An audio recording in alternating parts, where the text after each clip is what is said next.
वो beautiful girl फिर call कर रही है, कब ऑफिशियल कपल बनोगे? सब लोग बेटिंग लगा रहे हैं कि जांग शुजे कब तुम्हें प्रपोज करेगी। मैं थोड़ा एम्बैरेस्ड हो गया और बोला, अभी कुछ डिसाइड नहीं किया, बस थैंकफुल हूं उसकी हेल्प के लिए। मैं डॉर्म के नीचे खड़ा जियांग शुएनिंग को ढूंढ रहा था, लेकिन वो नहीं दिखी।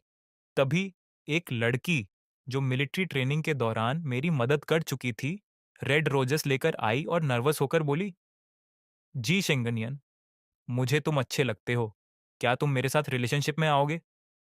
पीछे से क्लासमेट्स चिल्लाने लगे, एक्सेप्ट कर लो। लेकिन मैंने काल्म होकर मना कर दिया, सॉरी, मैं तुम्हें पसंद नहीं करता। लड़की अपसेट होकर चुप हो गई।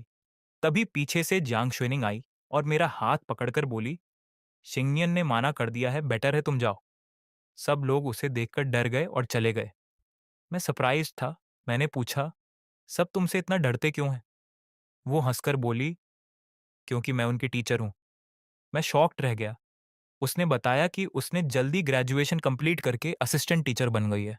मैं उसकी इंटेलिजेंस से इम्प्रेस्ड था। बाद में वो मुझे एक प्राइवेट रेस्टोरेंट ले गई जहां अचानक सुमेन गयाओ और किन हेयुए मिल गए। उन्होंने जियांग शुइनिंग को देखकर पूछा, ये कौन है? मैं भी शॉक था उन्हें बेजिंग में देखकर। उन्होंने सॉन्ग जिनियन की बात छेड़ी तो मैंने कोल्ड टोन में कहा कि मुझे कुछ सुनना नहीं। उन्होंने एक्सप्लेन किया कि सॉन्ग जिनन ने उन्हें मैनिपुलेट किया था और अब उसे पनिशमेंट मिल चुका है, लेकिन मैं बिल्कुल भी कन्विंस नहीं हुआ। मैंने साफ कहा, चाहे जो भी सच हो, मुझे जो हर्ट हुआ वो भी सच है। मैं तुम्हें फॉरगिव नहीं कर सकता। मैं उनकी फेक लव पर हंसा और जियांग शुएनिंग का हाथ पकड़ लिया। तभी जियांग शुएनिंग ने काल्मली कहा, इंट्रोड्यूस कर दूं, मैं सिंगनियन की फियांसे हूं। ये सुनकर दोनों शॉक हो गए। सुमेंग्यो ऑलमोस्ट टूट गया और बोला, सिंगमियान प्लीज बताओ ये झूठ है। लेकिन मैंने जियांग शुएनिंग को गले लगा लिया और कहा, हम ऑलरेडी एंगेज्ड हैं। छिनेयुए की आंखें लाल हो गईं। उसने कहा, प्लीज उसे छोड़ दो, हम तुमसे सच में प्यार करते हैं। सुमेंग्याओ भी डेस्परेट हो गया, हमसे गलती हुई, तुम जो पनिशमेंट देना चाहो दे दो, लेकिन हमें छोड़कर मत जाओ। मैं थोड़ा अनकंफर्टेबल हो गया और जियांग शुएनिंग से कहा कि वो चली जाए, लेकिन उसने तुरंत कॉल किया और कुछ ही सेकंड्स में बॉडीगार्ड्स आ गए और सुमेंग्याओ और किन हेयुए को बाहर ले जाने लगे। जाते जाते सुमेंग्याओ ने मेरा हाथ पकड़ने की कोशिश की और चिल्लाया, मेरे साथ चलो, यहाँ से चलो, घर चलते हैं। हमने तुम्हारे लिए कॉलेज ड्रॉप किया है। अगर तुम्हें पेकिंग यूनिवर्सिटी पसंद है तो हम यहाँ भी आ सकते हैं, लेकिन तुम उसके साथ नहीं रह सकते। सुमेंग्याओ की आवाज ठंडी थी और किन हेयुए गुस्से में मेरी तरफ बढ़ने वाला था, लेकिन बॉडीगार्ड्स ने उसे रोक लिया। उसकी नजरें मुझ पर ही टिकी थीं, जैसे उसकी दुनिया में सिर्फ मैं ही हूँ, लेकिन मुझे पता था ऐसा नहीं है। मैंने साफ कहा, मुझे छोड़ दो, मैं तुम्हारे साथ नहीं जाऊंगा। तुमने ड्रॉप आउट किया, ये तुम्हारा डिसीजन था। अब मुझे तुमसे कोई मतलब नहीं, मैं तुम्हें पसंद भी नहीं करता। मेरी इस स्ट्रेट रिफ्यूजल ने